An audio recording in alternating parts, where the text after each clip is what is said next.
¿Cómo están? Muy buenas tardes, bienvenidas, bienvenidos a Política en Vivo en Radio Universidad de Chile para este día viernes 13 ya de enero, este calurosísimo enero y estos días, por Dios, que lo hemos sufrido. Hoy es viernes de panel y como usted sabe estamos en la radio como todos los días a las 7 de la tarde y desde mañana al mediodía más o menos nos puede encontrar en nuestro diario electrónico, en la zona de streaming. Ahí va a estar alojado este programa con otros programas importantes que está haciendo permanentemente nuestra radio. Hoy es día de panel y ¿quién me acompaña? Es don Cristian Pertusé, cientista político, mi estimado amigo, gusto de saludarlo. Tiempo que no lo veía. Tardes, sí. Hincha de Universidad Católica que anda con una sonrisa de oreja a oreja y hermanado deportivamente hablando con Andrés Filbaum, que no es cientista político, pero sí es de la Universidad Católica. También. Doble bicampeón en el 2016 con la selección y con la Católica. Efectivamente. Ustedes dos ya. Es que esta es la Santa Alianza.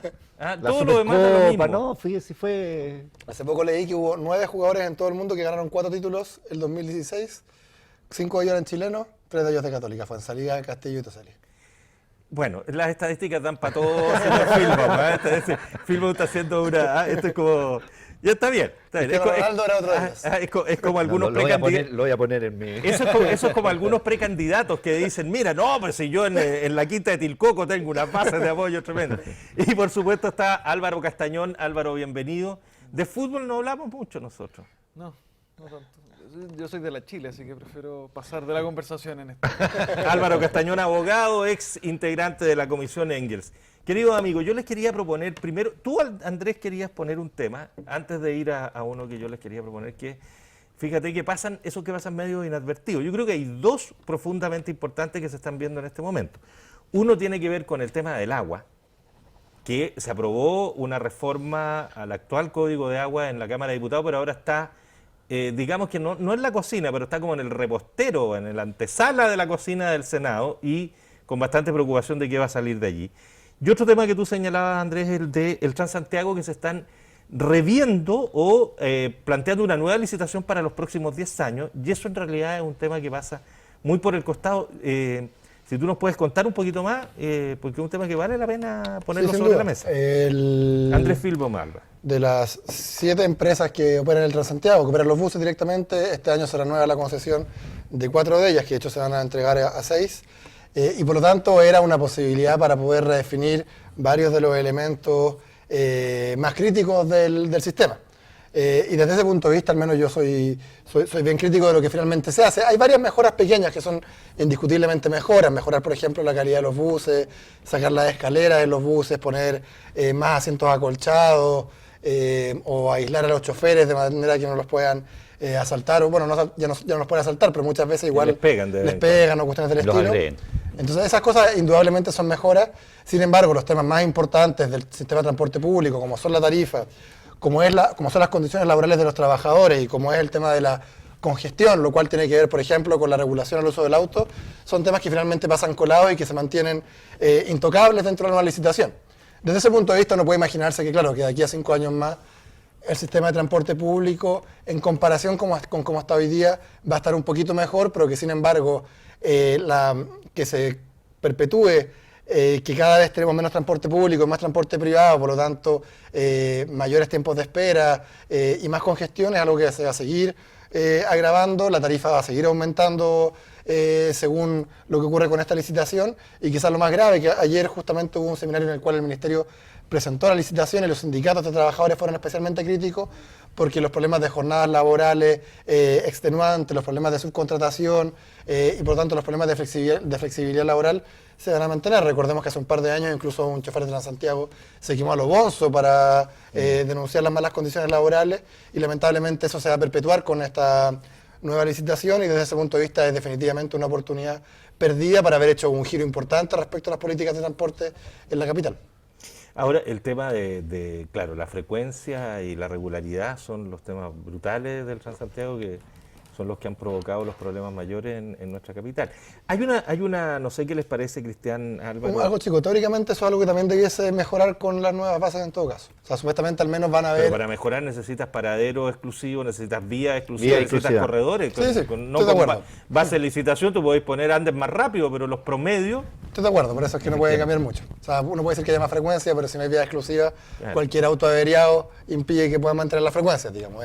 Y la mala conducción de repente También. de algunos que somos conductores, me voy a sumar. Oye, y le agrego a esto que Giorgio Jackson propuso la tarifa cero. Fue aprobado esto entre parlamentarios como una moción. No sé qué valor puede tener eso, porque es una cosa que tiene que resolver, tiene que ser apoyada por el Ejecutivo, porque afecta el presupuesto. Pero no sé, suena bonito que la micro sea gratis, pero ¿cómo es a través de los trabajadores? Porque hay un descuento. ¿Quiénes van a tener derecho a eso? ¿Los que cotizan, los que no cotizan? No me quedó muy claro cómo viene ese panorama. No sé si usted, Cristiano o Álvaro, tienen alguna información o Andrés al respecto. Yo, en general, Álvaro sobre la Castañón. propuesta de Giorgio no, pero el tema de que por los impuestos se recorte para el transporte público es una propuesta bien antigua. El problema que yo me acuerdo que ahí se dio y que en realidad es medio insalvable es cómo se maneja la realidad en regiones.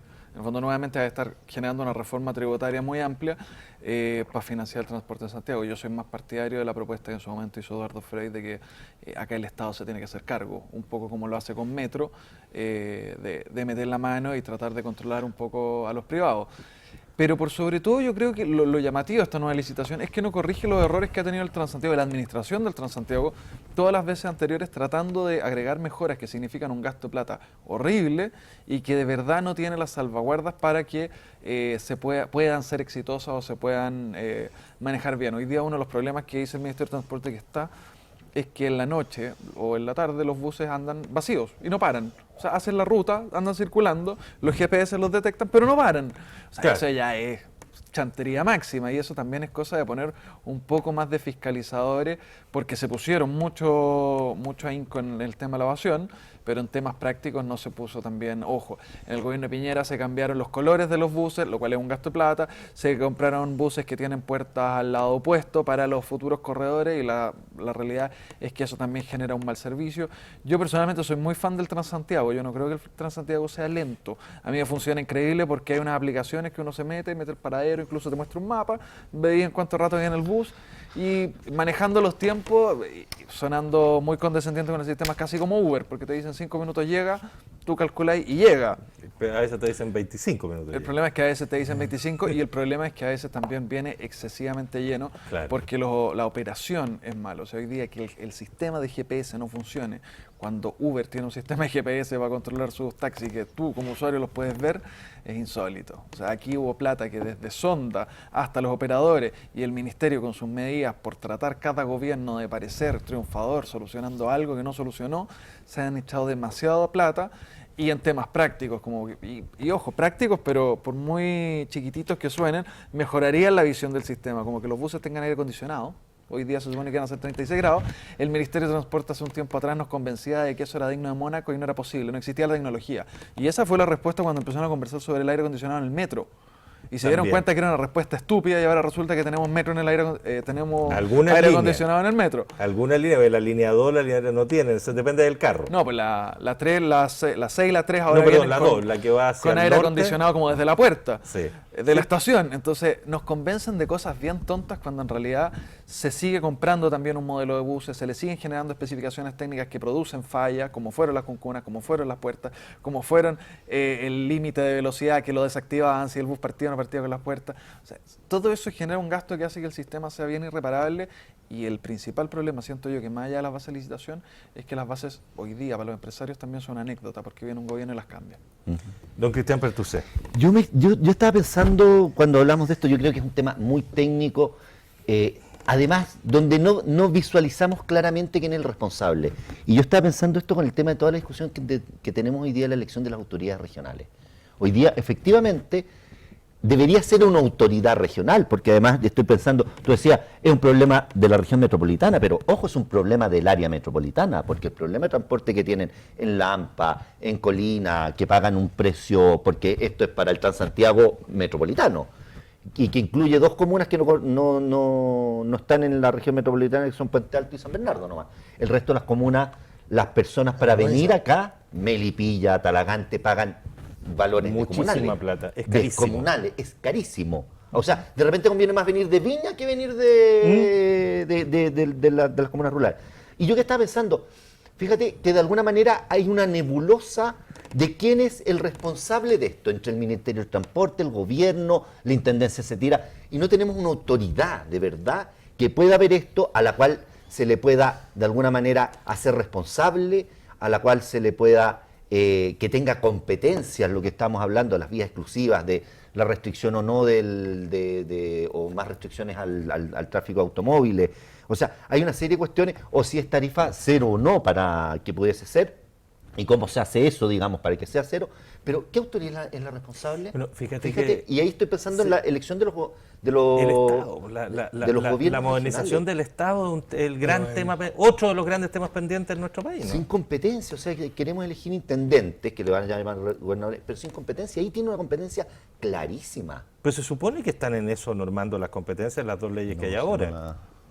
O sea que yo, antes de eso, Andrés Filbaum. que respecto a los responsables, es cierto que en términos como de cuál es la figura, está muy diluido, digamos, entre el MOP, el Serviu, el Ministerio de Transporte, la Intendencia, el propio administrador de Transantiago. El propio administrador. Ahora, la responsabilidad política yo creo que sin duda es de la concertación, digamos, hoy día pueden haber pasado 15 años, pero seguimos pagando las culpas de que en el gobierno, especialmente de Ricardo Lagos, se haya decidido pasar cientos de millones de dólares para construir las autopistas concesionadas y ni un peso para el Transantiago, digamos. Y por lo tanto la infraestructura que hoy seguimos teniendo en Santiago es mucho más útil para andar en auto, que finalmente es el medio de transporte para las personas más ricas de la ciudad, y no para moverse en transporte público. Y eso, digamos, es una demostración finalmente, una vez más, de cuáles son los intereses sociales que se expresan en la forma de gobernar de la concertación y la derecha, pero la culpa en particular del sistema de transporte es mucho más fuerte de parte de la concertación. No, termina, para cambiarlo de tema, pero Muy Álvaro corto. tiene cara de quiere decir algo. ¿o Respecto no? al tema de tarifa cero, yo creo que hay hartos temas como sensibles, porque tampoco uno puede preguntarse si es que es justo que finalmente los contribuyentes paguen la ganancia de las empresas que operan en el Transantiago, si más encima tampoco lo hacen bien. Ahora bien, yo creo que hay una cuestión que sí hay que valorar mucho de lo que propone Giorgio, que es una propuesta de un profesor de la Católica originalmente, de Juan Carlos Muñoz, que es que al menos se puede discutir la tarifa, digamos, porque nos han querido convencer de que la tarifa casi que es un designio divino, y que le dejamos de echar la culpa de la evasión a los usuarios que finalmente evaden porque no tienen los recursos para pagar, y empezamos a preguntarnos cómo hacemos para cambiarlo. Y eso creo yo que hay que valorarlo más allá de cuál sea el mecanismo específico en el cual se avance, en el cual creo yo que efectivamente el Estado tiene que jugar un rol mucho más importante en la operación para que dejen de haber tajadas tan grandes que se llevan las empresas operadoras. Álvaro Castañón. Yo creo que también que hay un tema de modelo, como decía Cristian. Hoy día se nombró un director como de transporte metropolitano y aparece siempre con el ministro y el subsecretario al lado, que son los jefes. En realidad él no dirige nada. Y además hay un modelo de colaboración entre organismos del Estado, como tú decías, Serviu, MOP, privados, demás, que insistimos, y ojo, hay muchas leyes hoy día que también incluyen colaboración entre Ministerio Público, Servicio de Impuestos Internos, y colaboración entre órganos del Estado que no existe. Esa colaboración es irreal, nada los obliga, no quieren colaborar, no van a hacerlo, no lo han hecho ni lo van a hacer. Y ahí hay un modelo de colaboración que hoy día urge establecer cuando tú decís, bueno, se va a hacer un sistema interinstituciones públicas, bueno, ¿cuál es la consecuencia si no colaboran? Y eso no es una prioridad hoy día, y eso es una cosa que está generando problemas, y el problema más evidente del Transantiago. Ahora, dato para la causa, en Nueva York la autoridad de transporte tiene un cuerpo policía. Ahí se solucionan los temas. Si uno deja tarifa cero, el gran problema es que si hoy día la gente maltrata los buses, si más encima no pagan, no ven nada, los van a hacer pebre. Pero si uno tuviera una capacidad de cuerpo policial para defender los temas de transporte, que al final son los temas que más roce entre la comunidad genera. Hay países en el mundo donde hay tarifa cero. No, sí, pero tenemos que basar en la realidad de Chile. Acá rayan hasta el metro. ¿Cachai? Y no hay una policía que sea capaz de frenarlo. El último rayazo que le pegaban al metro, los pasajeros se bajaron a detener a los tipos. Entonces también hay un tema de control, porque socialmente nos encontramos en el metro, socialmente nos encontramos y nos abrazamos en el metro ya a esta altura. Y también en la micro y también en los paraderos. Los quiero cambiar de tema, si me permiten, o alguien quiere agregar alguna cosita más. Adelante. No, es que el miércoles o ayer fue que la SOFOFA... El miércoles. El miércoles conocimos entonces, sí, el miércoles, tienes toda la razón, esta inserción que hace la Sociedad de Fomento Fabril, la SOFOFA y otras organizaciones respecto de la situación en la zona de la Araucanía, donde reclaman duramente por esto, culpan muy fuertemente al gobierno, que las cosas han empeorado, pero hay un punto que es quizás el más delicado, porque hacía mucho tiempo que no leíamos algo de esa naturaleza, donde dice que en esa zona no hay Estado de Derecho, y agregan una línea más que poco se destacó y amenaza con expandirse más allá. Hay quienes han sostenido derechamente, la presidenta del Colegio de Periodistas, por ejemplo, ha dicho que esto es una actitud sediciosa, el gobierno la ha rechazado, en fin. Hay un tema, y está el tema de la Araucanía, la presidenta de la República viaja esta tarde, o viajó esta tarde a la Araucanía, o mañana en la mañana, no me acuerdo muy bien, pero tiene visita programada para este momento, y tenemos el tema ahí. Ahora, partiendo de esta inserción y de ese tono de inserción, creo que es un tema que merece la pena darle una vuelta. Cristian Pertusé. A ver, yo escuché un poco lo que planteaba el presidente de la SOFOFA. Fueron 34 gremios los que apoyaron el... Sí, claro, todos de la SOFOFA, por supuesto. Obviamente, fueron 34 los que apoyaron. A ver, él lo que plantea, que de alguna manera siente que la posibilidad o las oportunidades de poder generar sus actividades tranquilamente en la zona están muy complicadas para ellos, ¿ya? Eso es lo que tratan de explicar. Se dio toda una vuelta. Yo creo que hoy día decir que no hay Estado de Derecho en la Araucanía es dar un paso muy grande. Yo creo que existe el Estado de Derecho, pero hay muchas falencias para efectivamente tener un control o que se aplique el Estado de Derecho en plenitud hoy día en la zona. O sea, hemos visto permanentemente, y el otro también sobre esto escuchaba, hoy día ya como que me perdimos esto de, quemaron un camión, es como casi de todos los días, quemaron un camión, asaltaron o retuvieron unas personas, o sea, hay una problemática en la Araucanía que no podemos desconocer.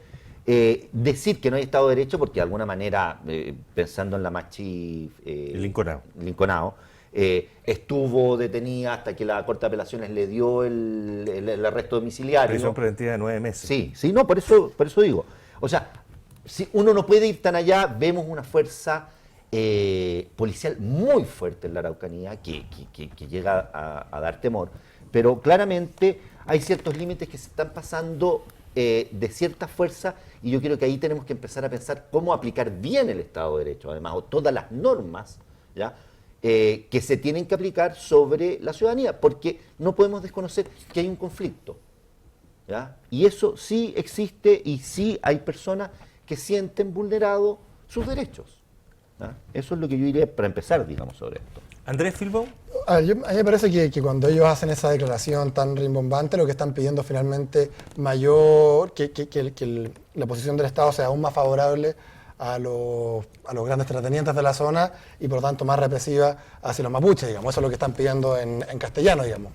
Eso lo pueden adornar con cualquier frase. Y a mí eso me parece extremadamente violento, digamos. O sea, tú bien recordás, estuvo 9 meses en prisión preventiva la Machi Linconao, Jaime Orpiz, que todo Chile sabe que fue comprado para regalarle el mar a 7 familias, pudo irse de vacaciones a Frutillar mientras está preso, digamos. O sea, hablar de que el Estado es demasiado flexible con los mapuches es un descriterio cuando uno ve cómo funcionan las cosas en general. Recordemos que hace un par de meses, hace 2 o 3 meses, hubo una mujer mapuche que tuvo que dar a luz engrillada también en la Araucanía, digamos. Entonces, cuando los representantes de los grandes grupos terratenientes exigen más represión hacia el pueblo mapuche, que es lo que están pidiendo, a mí me parece que es una locura, y que básicamente lo que están pidiendo es que se violen aún más los derechos humanos. Lo que ocurre allá efectivamente todos los días son los allanamientos a comunidades, incluyendo a mujeres, a niños, a ancianos, y más de una ocasión hemos visto menores de edad, niños, que se ven profundamente, digamos, machacados, golpeados por la brutalidad policial, que finalmente es una policía militarizada la que opera allá.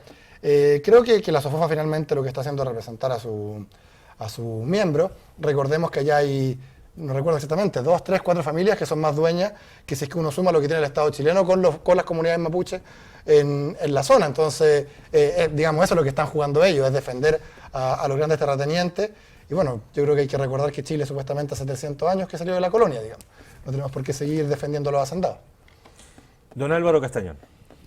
Yo creo que en realidad lo que ellos defienden son sus intereses, y bajo esa perspectiva en realidad está bien, son las reglas del juego. Si ellos quieren tirar la bala pasada diciendo que no hay Estado de Derecho, me parece que es válido que lo digan, y me parece que es válido también que el gobierno, más allá de salir a desacreditarlo, también dé las señales de que sí hay un Estado de Derecho. Y no basta con que la presidenta vaya con un convoy con 20 patrullas alrededor, sino que tiene que dar señales más claras. Hoy día no hay un plan claro. El gobierno te dice como diálogo, pero tú ves las imágenes y no hay diálogo ahí.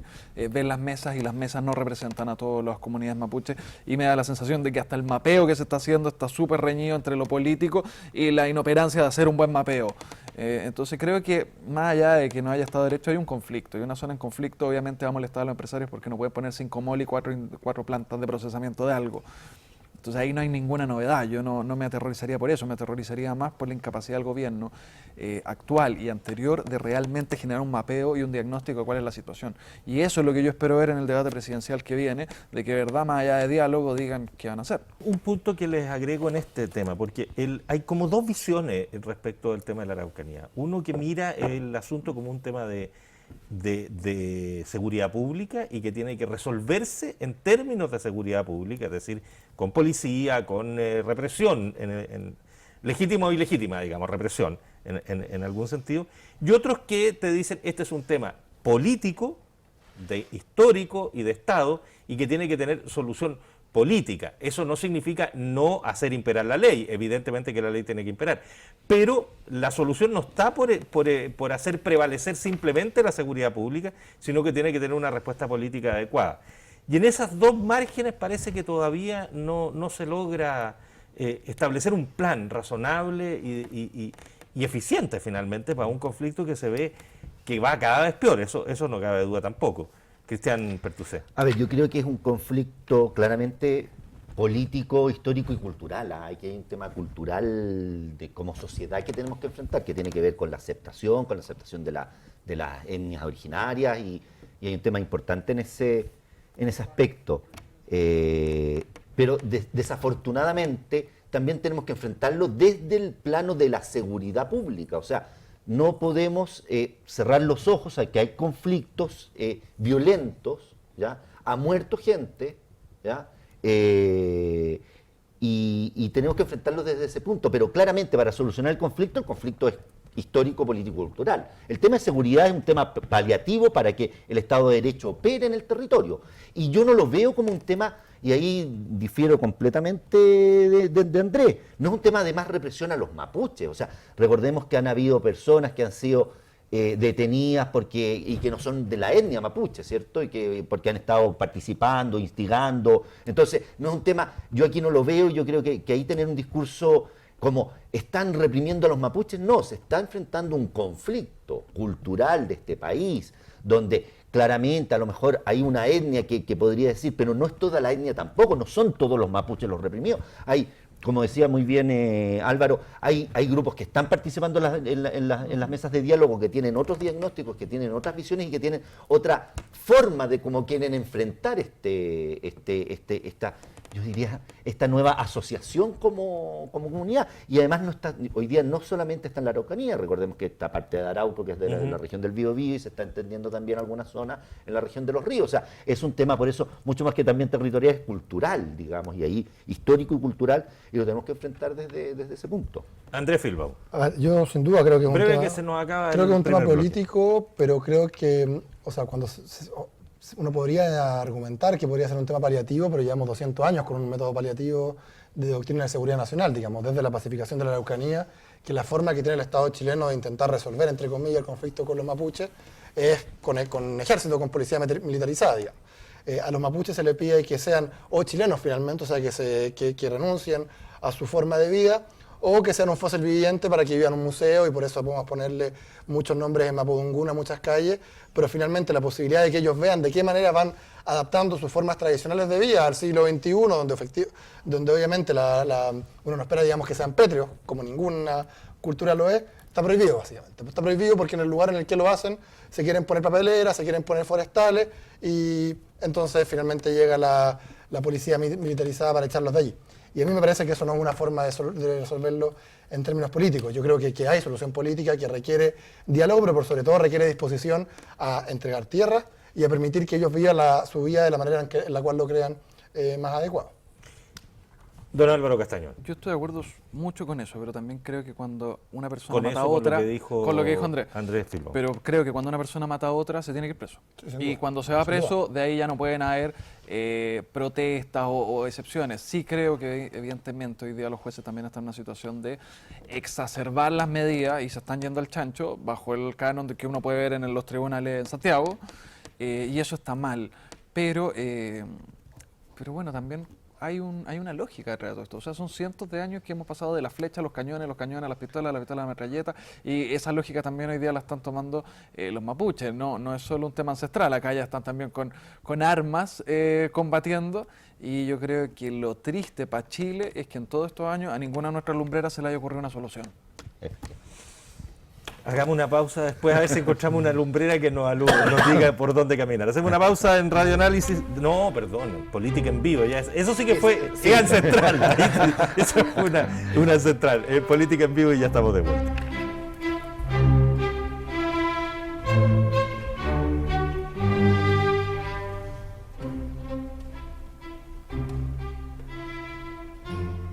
Estamos ya de vuelta en Política en Vivo en Radio Universidad de Chile, conversando con Cristian Pertusé, Andrés Filbaum y Álvaro Castañón.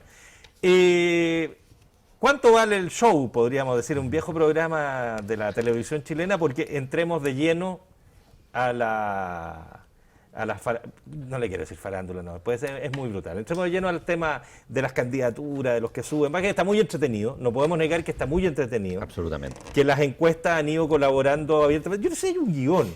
Suben unos, bajan, otros aparecen, hay porfiados, hay de todo, pero en definitiva, se está generando un escenario, ¿no es cierto?, donde de alguna manera, y les pongo el tema así, la derecha o Chile Vamos está a la espera de la decisión de Piñera. Ese es como esperando a Godot, digamos, están ahí debajito del árbol viendo si viene o no viene, cosa que va a pasar en marzo y que podría estar en duda. El mundo que está construyéndose, principalmente el Frente Amplio y todo eso, tengo la sensación de que no es la carrera presidencial en esta oportunidad un interés especial. Y por otro lado, lo que es hoy día la nueva mayoría tiene un problema bastante más complejo, y es que emerge Guillé, la DC no ha resuelto cuál va a ser su destino, hasta arriba de la moto todavía busco mi destino. El PPD finalmente no le quedó otra que decir ya, Lago es mi candidato. En fin, los socialistas no saben qué hacer también en está muy entretenido, muy enredado, pero se ve la figura de Guillé que para mi gusto gana terreno de una manera pero una manera bastante sustantiva en este último tiempo. Dicho eso, yo no tengo nada más que decir al respecto. Todo el resto del tiempo es de ustedes, así que, ¿quién parte?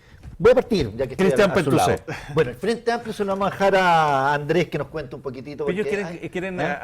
acumular ganancia primero, quieren hacer capital político y Sí. quieren, como el nombre final lo No, pero- acumula. pero, claro, Quieren ya, pero dijeron diputados que- primero y presidenciales después. Después me tocará a mí. Pero que llevan presidente, dijeron, por lo menos ahí está la promesa, vamos. Ahora van a haber muchos candidatos, o sea, nosotros estamos hablando de podríamos decir hoy día, de estas tres fuerzas que tienen representación en el Congreso, ¿ya? Pero estamos viendo una cantidad de candidatos que están apareciendo por otro, algunos podrán ser más serios, otros menos serios, pero hay Otros menos serios aún. otros menos serios, pero sin duda, o sea, tenemos una cantidad, vamos a tener una planilla bastante amplia, creo, en la elección de noviembre, si es que además alguna sorpresa, han habido países donde han habido sorpresas muy sintomáticas respecto de candidatos que Pueden se lanzan. irrumpir, Sí, ¿no es cierto? que pueden irrumpir.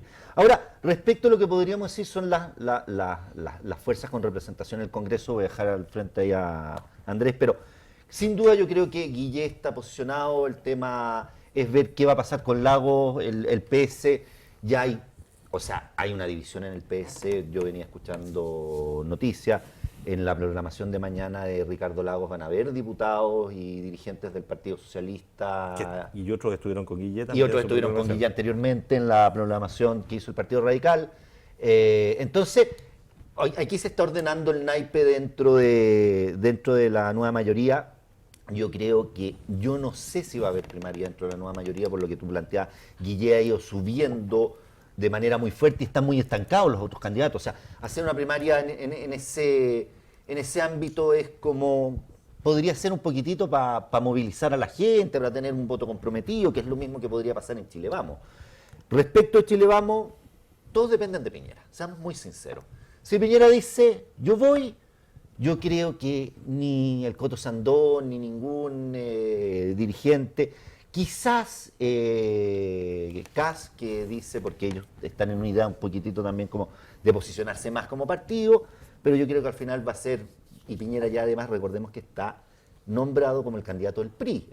Fue el primer candidato que nombraron en un No, consejo pero con general. eso está todo listo. Está todo listo. Ricardo Israel debe estar, pero muy decepcionado. Desespere, claro. Bueno, pero a lo que voy, yo creo que todo va a depender de estas dos candidaturas.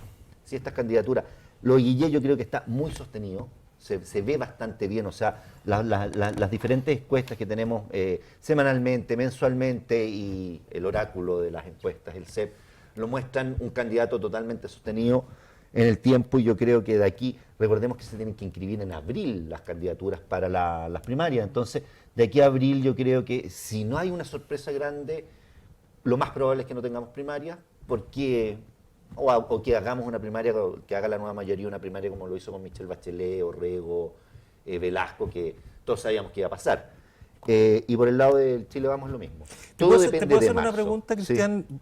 Tratándose de Chile Vamos, del sector al cual tú adhieres, este desafío que le pone Evópoli, de decir en lo parlamentario, que dice, yo quiero igualdad de candidatos, con las nuevas condiciones, ¿no es cierto?, de esta cosa más, más, ¿cómo se llama?, proporcional, y con mayor posibilidad de hallar candidatos. Evópoli dice, yo quiero más candidatos y quiero que haya competencia real.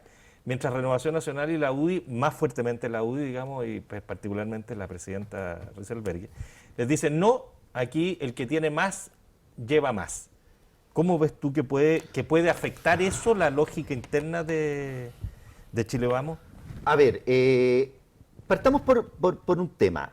Dentro de toda la reforma igual hay diputados o senadores que están representando esos territorios en la suma. Hay incumbentes, ¿ya? claro. Van a haber incumbentes. Obviamente la posibilidad de negociación cambia mucho teniendo más cupos en cada distrito, pero tampoco hay gran cantidad de cupos, son 4 partidos, obviamente antes era mucho más fácil porque eran 2 candidatos y 2 partidos nomás, 1 y 1 era. Pero el equilibrio va a depender mucho también de que se tengan buenos candidatos, porque recordemos que independiente, que hay una competencia dentro, lo que importa primero es el voto de la lista en conjunto. O sea, no es llevar un candidato porque me cae bien, porque le tengo que dar un cupo de Evópoli. Lo que uno tiene que hacer en un análisis electoral es poder tener una buena cantidad, un elenco bueno de candidatos, cosa de tener una buena cantidad de votos que sume a la lista para después ahí definir quiénes entran de la lista. Si son de Evópoli, si son... Entonces, llevar por llevar, yo diría que más o menos es cómo, y es para todos los partidos, esto es una cuestión de teoría política, no es de cómo los partidos pueden presentar un buen elenco competitivo en cada uno de los distritos, circunscripciones electorales para competirle a las demás listas que se presenten y poder tener el mayor caudal de votos para sacar la mayor cantidad de electores. Eso es la lógica de todo partido político. Entonces, si lleva más, si lleva menos, si Evópoli no tiene, y lo pongo en el siguiente caso, o sea, Evópoli no tenía una gran cantidad de concejales a llevar, ¿ya? O un elenco muy importante de concejales a llevar. Entonces, por eso no redituó más, digamos. Entonces, lo que se necesita aquí en una sola lista es, bueno, quiénes son competitivos y podemos llevar, y yo creo que ese debería ser el principio que debe primar. Don Andrés Filbaum. A ver, yo creo que nunca tenemos que perder la perspectiva de que el principal dato político de todos estos últimos años, que también muestran persistentemente las encuestas, es la profunda lejanía y apatía que siente la mayor parte de la sociedad y que la abstención va a ser la gran ganadora. O sea, que Ricardo Lagos sea el número 2 hoy día en las encuestas de una mayoría con un 5%, es bien patético por utilizar un adjetivo, bueno, bien claro. Pero tiene digamos. un especial cariño, Ricardo.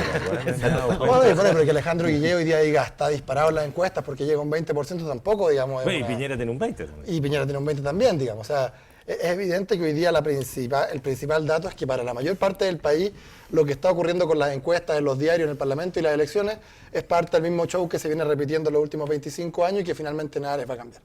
Y creo yo que ese es el principal dato y es lo más terrible, digamos, lo más doloroso. Y creo yo que es también la principal responsabilidad que tenemos nosotros que enfrentar, en particular como Frente Amplio, ¿no? Nuestra identidad, nuestro origen está muy profundamente ligado a los movimientos sociales que han permitido despercudir, sacudir muchas veces las conciencias y las esperanzas de la ciudadanía, el movimiento estudiantil en primer lugar, pero también lo que ocurrió estos últimos años con el movimiento No Más AFP, el movimiento de mujeres. Y desde ese punto de vista, si es que nuestra alianza más política, y por supuesto nuestra incursión electoral, no logra representar al menos en alguna medida a quienes se han sentido convocados a esas movilizaciones, pero ven con mucha lejanía el mundo político tradicional, significa que no estamos cumpliendo nuestro objetivo, digamos. Y desde ese punto de vista creería yo que si bien obviamente hay que ser humilde y ser claros que en un año no vamos a cambiar radicalmente la participación electoral, Por supuesto que nuestro desafío histórico es lograr ser capaces de representar a los intereses que han estado excluidos de las discusiones políticas durante las últimas décadas y que como consecuencia han dejado de participar en política. Y me parece a mí que ese es el desafío inmediato y que tiene un correlato, por supuesto, inmediato en cómo somos capaces de una vez por todas de ir logrando ciertos triunfos políticos, por ejemplo, en materia de reforma educacional, en materia de reforma provisional, en ley de aborto, entre otras, digamos. Si es que vamos a pasar 4 años más solamente haciendo la mejor denuncia, pero incapaces de dar golpes suficientes para lograr hacer que las demandas más populares avancen, significa que estamos siendo simplemente parte del mismo show, aunque seamos más coherentes con lo que clama la mayor parte del país, y para eso, digamos, no es que estamos haciendo política. Y en ese sentido, por supuesto que si bien es importante tener un buen candidato presidencial por la participación que puede tener en cualquier debate político este año, por supuesto que la apuesta más importante es la parlamentaria, porque eso significa que podemos tener un peso más específico, mucho más grande, para poder pelear justamente por esa reforma que le vuelvan a dar valor a la política, que vuelvan a mostrar que la actividad política tiene sentido, es capaz de cambiar las cosas y es capaz de construir un país diferente, en particular haciendo retroceder al mercado de los derechos básicos y por lo tanto haciendo que estos puedan ser garantizados por el Estado, al menos en alguna medida. Eso para mí es la... Andrés, ¿sí? y en términos de posibles candidatos presidenciales, que, dicho con claridad, es un candidato que tiene que poner temas, pero que claramente no va pensado para ganar en la presidencia en esta pasada. De hecho, yo tengo la impresión de que los líderes más visibles los van a jugar al Parlamento ustedes en esta primera etapa. ¿A quiénes vislumbran como posibles representantes? O sea, hay varios que han salido de la prensa, yo creo que puede ser cualquiera de ellos. Sería quizás irresponsable como poner nombres sobre la mesa, más aún representando Izquierda Autónoma directamente, pero yo creo que hay varios nombres sobre la mesa de diversos de los partidos que componen el Frente Amplio. Para nosotros lo que es más importante es que tengamos un candidato que tenga, digamos, la capacidad suficiente para efectivamente hacer empujar estos debates y además que tengamos un mecanismo de primarias abiertas para elegirlo y por lo tanto que sea un mecanismo participativo. Quería hacer también igual algunos apuntes, especialmente respecto a lo que está pasando en la nueva mayoría, porque efectivamente lo que pasa en la derecha es más o menos claro, digamos. Yo creo que a esta altura es muy difícil además que Piñera se baje. Si se hubiese bajado lo hubiese hecho el año pasado, pero bajarse en febrero, en marzo, me parece difícil de creer, más allá de que, claro, todavía no ocurre. Pero lo que está pasando en la nueva mayoría efectivamente es mucho más móvil.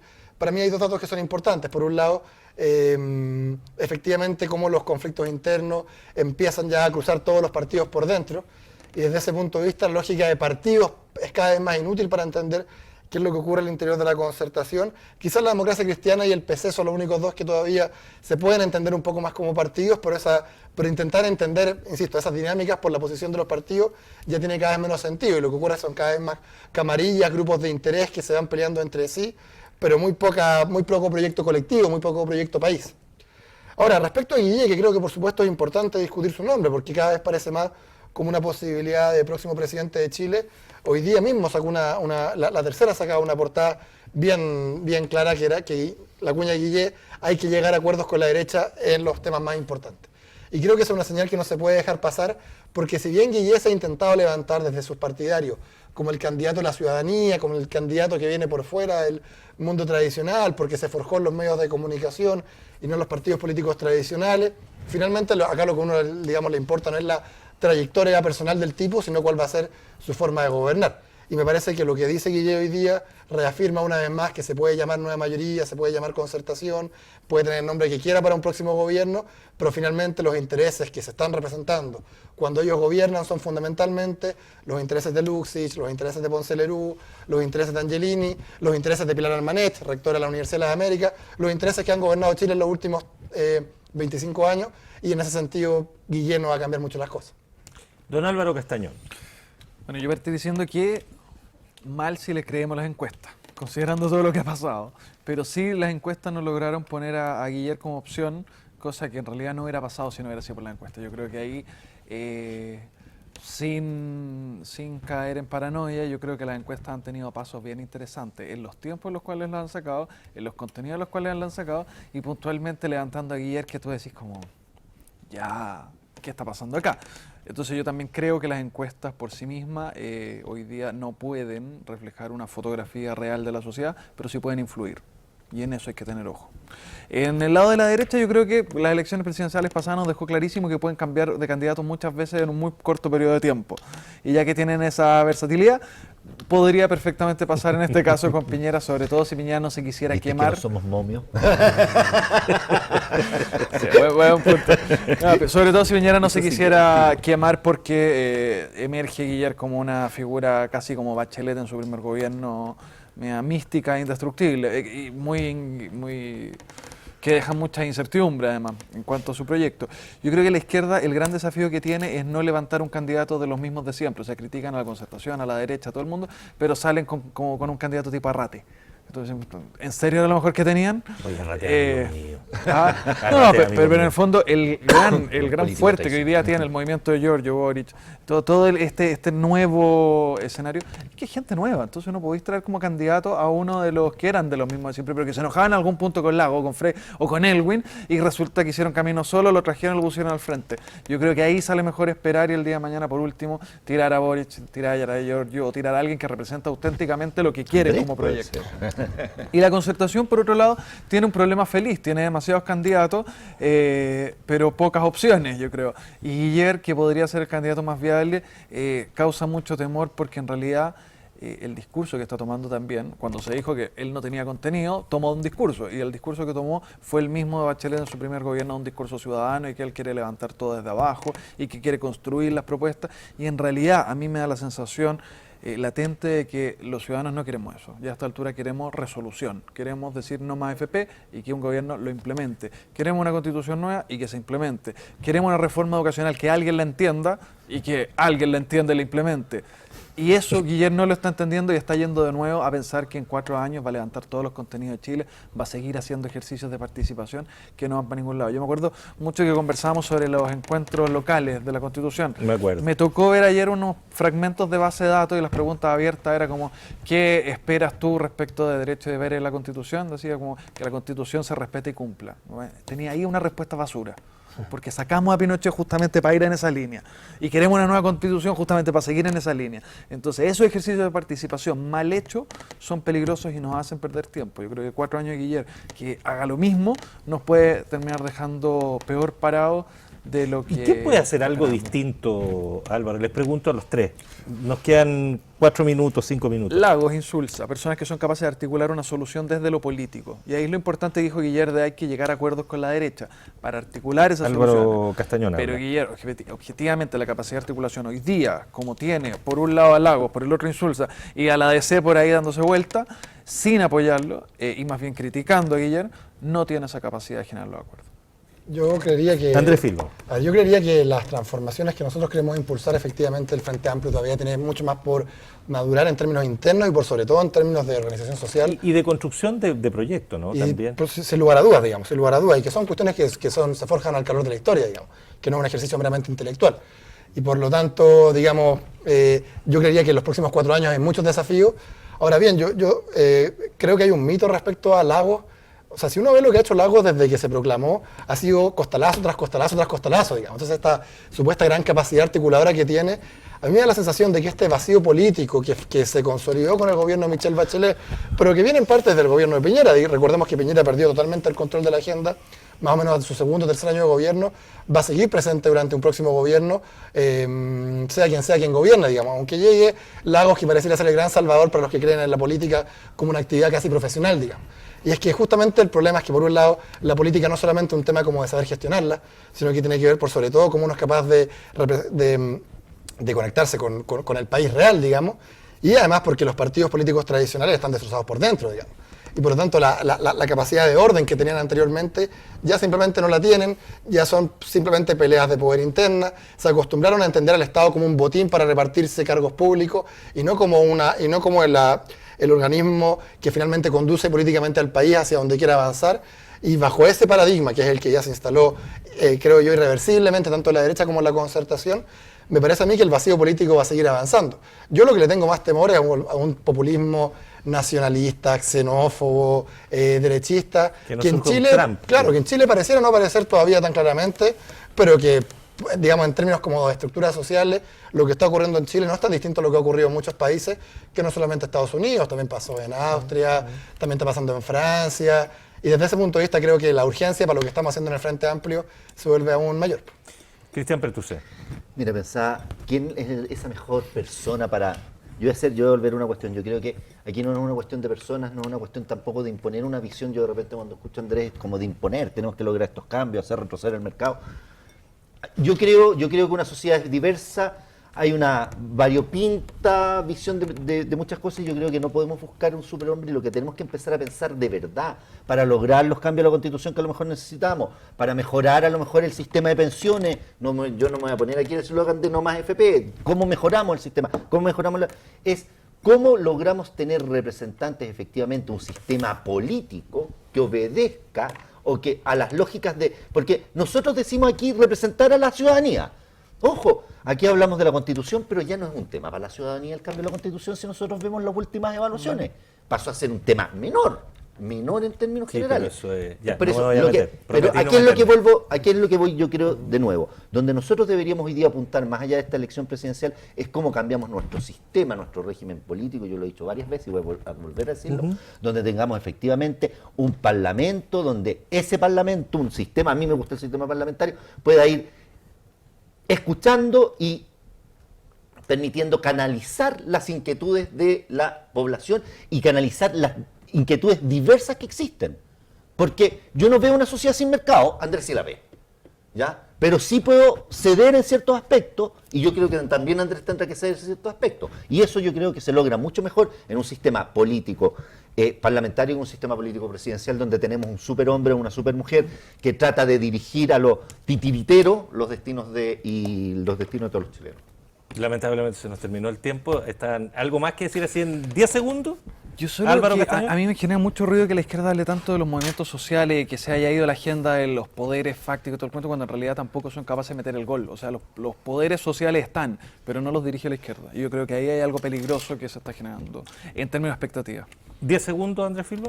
Yo creo que el riesgo que plantea Álvaro es cierto y creo que por lo mismo es un desafío de poder constituirnos políticamente, pero con capacidad de efectivamente incidir en la dirección que le ha vuelto a dar esperanzas al país, digamos. Queridos, don Álvaro Castañón, Andrés Filbo, Cristian Pertusé, agradecido como siempre de la gente. Que tengan buenas vacaciones porque no nos vamos a ver quizás hasta marzo seguramente. Bueno, a menos que nos entonces, veamos algunas cervecitas por ahí. ¿No? Puede Parece ser, que no, eso sería, es muy que no es bien. mala idea. No es mala idea. Y a ustedes les agradecemos, por supuesto, la gentileza de acompañarnos.